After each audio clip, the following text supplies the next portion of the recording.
The next value that Bhagavan brings is very similar to the first two values we saw, but it has some differences as well. It is called anahankaraha. Anahankaraha it literally means lack of pride, arrogance, egotism, vanity, self-conceit. So it's very, very similar to manitvam and dambitvam. But we have to understand what ahankara is here in this context to understand anahankara. Anahankara means the opposite. It is more, this value is more than just lack of pride. It is the ahamkarta, I am the doer. I do everything in my life. I am in control. I call the shots. Everything in my life, I call the shots. There is no Bhagavan in this ahankara life. There is no one or no superpower, nothing in such a ahankara's life. So ahankara in the Shastra actually means individual sense of I. When you say I do, I enjoy, I own, who is that I? Every I is an individual. And you cannot get rid of this in transactional reality because we do have to interact with the world and there is an I. We cannot just, get out of individual interaction as well. So there's nothing wrong with individuality. That is absolutely fine. But the excessive individuality is what is being discussed here. Aham karanam, the feeling of I-ness all the time.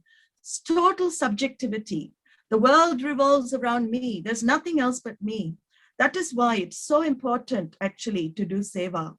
Because why Swami emphasized seva is that when we're with ourselves, when we're by ourselves, we will always think of ourselves.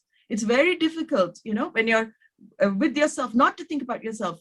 The thoughts will come. I am like this, I'm like that. This one hurt me, that one, I hurt that one. It's very natural. People get such thoughts. That is called subjectivity. And it happens when my mind is not occupied in good things. And that is why seva becomes a way of expanding the I, expanding from from you and your family, expanding to the community, expanding to the society, expanding to the whole jagat. Because as we've seen, Vasudeva Kutumbakam, the whole world is our family, not just limitation. So this is the best way to come out of this ahankara. So ahankara is actually the I thought in the mind. It is a thought. It is the I thought, and that I thought is present in all experience. Who claims the experiences in life? It is only I, right? The I, each one claims the experience. I went through this experience. I went through that experience. That is ahankara. But what our Shastra says is that ahankara that you take yourself to be is an imposter. It is not you. It is not a permanent entity, not the permanent reality of you. You take that ahankara to be you all the time. And that is where all the sorrow, all the problems happen, because anything that is limitation outside with the body, mind, senses, any limitation you feel, you take it on to I am like this, I am fat, I am thin, I am stupid. All of that is lumped on the I. And that I is not even real according to our Shastra. Well, how does it examine it is not real? Well, you look in again, life is the best teacher. When there is total absorption in anything, like you hear some very good music, or even if you remember darshans in Puttaparthi, when Swami is sitting there and all the mind is absorbed in Swami's physical form. When the mind is absorbed like that, in a moment when you see a beautiful sunset, mind is absorbed. There is no ego present there. That is where ahankara resolves totally. When ahankara resolves, we experience ananda, joy. And this is the irony. The ahankara is always trying to get ananda from outside, joy from outside. It doesn't realize when it resolves, real joy, the nature of joy, happiness comes through as well. So the I doesn't interfere with what your real swarupa is, which is ananda.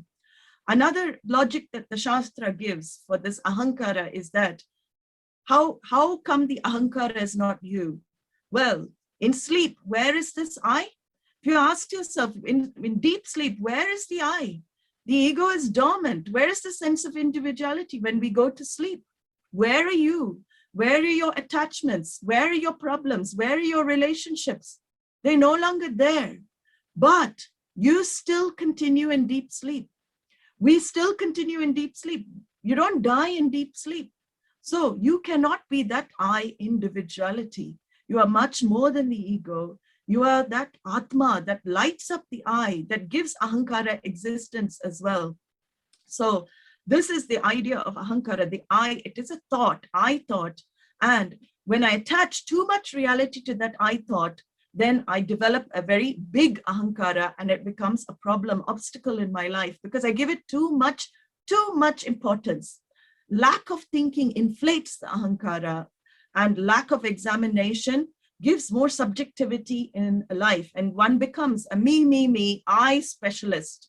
So Ahankara and Manitva, we saw the first value, are very closely related. Ahankara wants to feel special. It wants to feel significant. It wants to feel like it's the chosen one, because it's ignorance. It is all ignorance. Is that ignorance of the individualized I sense with its relationship to the world. And that is what makes us feel insecure. In our life, all our insecurity is because I identified with this insecure I, which is so dependent on everything external to prop it up. The ego needs validation from outside. If somebody doesn't say, oh, you've done such a good job, then what? You feel unvalidated. We constantly seek validation from external sources, from outside, to feel good about ourselves. This is what Anahankara does as a value. You don't need to have external sources to feel good. You are already full and complete. That is a vision of the Vedanta Shastra for you. We don't need to constantly beg from outside and get others' approval of us. If you approve yourself, that is more than enough. So Anahankara is a value where you learn to approve yourself with all the limitations of body, mind, and senses. Every individual will have limitations on those levels.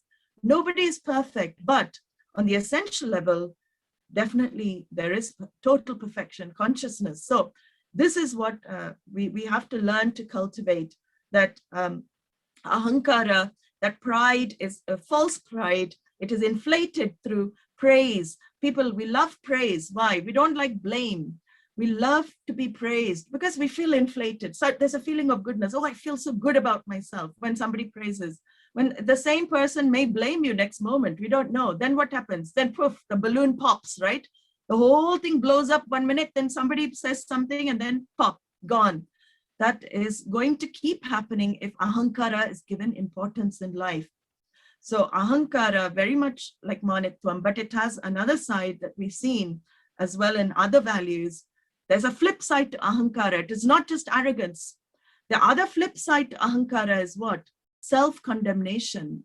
Very, very important concept, a very important thing that our Shastra keeps reiterating. People who condemn themselves, people who always feel I'm not good enough, I'm nobody, I'm nothing in this life, I've never done anything, I've not accomplished anything. That is also a sign of ego. That is not humility or anything like that. That is the flip side of ego. One side is totally arrogant, saying I've done everything. Other side is saying I'm a nobody, I'm nothing. So both sides get us into problems in life. So what Bhagavan is saying, take the middle route. Take the middle route. Be objective to what you have in life. You may not have what others have, but you may have something different to what others have. You may have something in a different area. So Anahankara means developing this lack of egoity, having less this thinking of self-conceit on one end and self-loathe on the other end. It is not the absence of ego. We have to understand this. Ego cannot be absent. For you to be alive and interact in the world, you have to have an ego. But what Anahankara as a value talks about is having a healthy ego. Healthy ego is very, very important for life. We need self-esteem. Healthy self-esteem is also important in life. But over arrogance, this is what Bhagavan is saying here. Humility is also another word that comes here with Anahankaraha. But humility is also not understood properly. Simply understanding humility means simply understanding the world as it is and you yourself as you are. You're a simple conscious being with no airs and complexes. Being yourself is actually being humble. It is not putting on some pretense in front of people, not pretending to be somebody in front of somebody else in front of somebody else. There are people like that who change their personalities according to who they're with. It's very, very, very stressful to be doing that, right? Why not just be ourselves? In fact, we can learn that from children. Children have that quality. They don't have those complexes. Oh no, what will the other one think of me if I act like this? What will the other one say to me if I act like this? We don't find, of course, children don't have discriminative capacity as well. That's a different thing. With discrimination, an adult can still be a simple childlike personality. We don't need to be childish, but anahankara means be childlike, be normal, be fresh, be yourself. Don't be afraid what others think of you. Others will have, for all those people who are pro you, you will have half the people against you. I always remember Swami, our Swami as example. How many people also criticized him? So throughout his lifetime, of course, he had so many devotees, millions and millions all over the world. At the same time, he had lots of people criticizing him. And he used to tell people, when people wanted to stand up and write against all these criticisms, Swami would always say, be quiet, don't need to say anything. Why? Because that he knew, I know who I am. I don't need to validate myself in front of everybody. I know who I am. I'm quite confident with who I am. Let people say what they want. People will always talk. Anytime anybody is, especially when one is successful, when you get more and more success, or you feel, you have promotions in your job, or you're in a position, Bhagavan has given you a position of power and all of this, definitely there will be the opposite, because that is what the world is. People will there will be others who want to pull you down, unnecessarily criticize you. Are you going to succumb to the criticism? Well, if you have ahankara, definitely you will go up and down with what people outside speak of you. But if you develop this value, then definitely nothing can touch you. You know who you are. If you live a life of dharma, if you stick to values, then nothing outside can shake you. That is humility. Being simple, being yourself is real humility. Wrong humility is bowing all the time, pretending to be simple, humble. That is not right. That is not humility. Just bowing all the time. No, I'm nobody. I'm nothing. I'm simple, humble. Anybody who talks about your talents, you don't want anybody to know what you have done. That is not humility. In fact, that is pride being humble. You become more proud of being humble. So again, manifestation. So pride has to be understood. Then it disappears. It is a erroneous notion born of ignorance. And a very, very beautiful story we have in our Shastra about this giving up of pride, and to see how do we handle pride in life. We let Bhagavan take all the credit. It is in fact Bhagavan. Let Bhagavan take the credit. We are just instruments in this world. Once you have that thinking, that Bhagavan is working through you, Ishvara is working through you, you're an instrument in life. Whatever success, it doesn't go to the ahankara. Where does it go? It goes to divinity in you. It doesn't go to ahankara. There's a very beautiful story of Emperor Balli in our Shastra. He was a Rakshasa king, emperor. He had conquered all the worlds, defeated the devas, and accomplished so much. So Vishnu as an avatara, Vamana avatara as a dwarf avatara, he comes, incarnates at the behest of all the devas. Everybody wants, this Bali to be eradicated. And he comes down and he asks Emperor Bali for 3 steps of land. You may know this story, but there's a significance to this story, because of course, Emperor Bali looks at this dwarf and says, 3 steps of land, he won't take much land. He's such a dwarf. What can he do? Of course, Lord, he took his cosmic form, and in 2 steps itself, he covers the whole universe. The Triloka, Trivikrama is called in that form. He covers all the lokas, everything in 2 steps. And in the 3rd step, what happens? He has nowhere to put his 3rd step. Emperor Bali offers his head. He offers his head to the Lord, and the Lord places his foot on his head.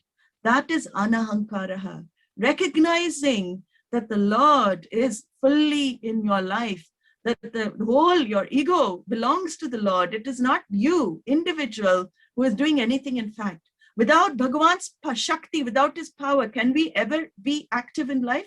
Can we do anything in life? It is only Bhagavan's Shakti working through our hands, working through our feet, working through our sense organs. If I have that faith, that I am not the doer, Bhagavan is working through me, then this ego will definitely be reduced more and more. So this Bali emphasizes the last step of bhakti as well, the Navavida bhakti, or 9 forms of bhakti. I'll discuss that in another class. Very beautiful. Swami used to often sing that. Shravanam, Kirtanam, Pada Sevanam, Vishnu Smaranam. And the last step of that is Atmanivedanam, which is surrendering yourself to self, to Bhagavan, who is your very self. Atmanivedanam is the highest form of bhakti. Highest form of bhakti is actually your ego dissolving in the whole. You recognizing that I is an imposter all along. The I that you give so much importance to in your life, that you wanted to feed so much, is not really the I that you think you are. There's another nice story given in the Shastra as well of the ego, how it can rear its head. There was a very famous sculptor, and he came to know through a Jyotisha, through an astrologer, that he is going to breathe his last. He doesn't have many days left, that he's going to breathe his last. And he also knew the time of death and everything. He came to know that. But because he was very proud and everything, and he didn't want to, he thought he could actually fool death, Yama Dharmaraja, he could fool him. So he began making these statues which looked exactly like him. A spitting image of his own self. He started making some statues that looked like that. And he thought Yama will not recognize. He was that good a sculptor. That is what was in his mind. I'm that good. Even Lord Yama will not recognize which one to take away when he takes for death.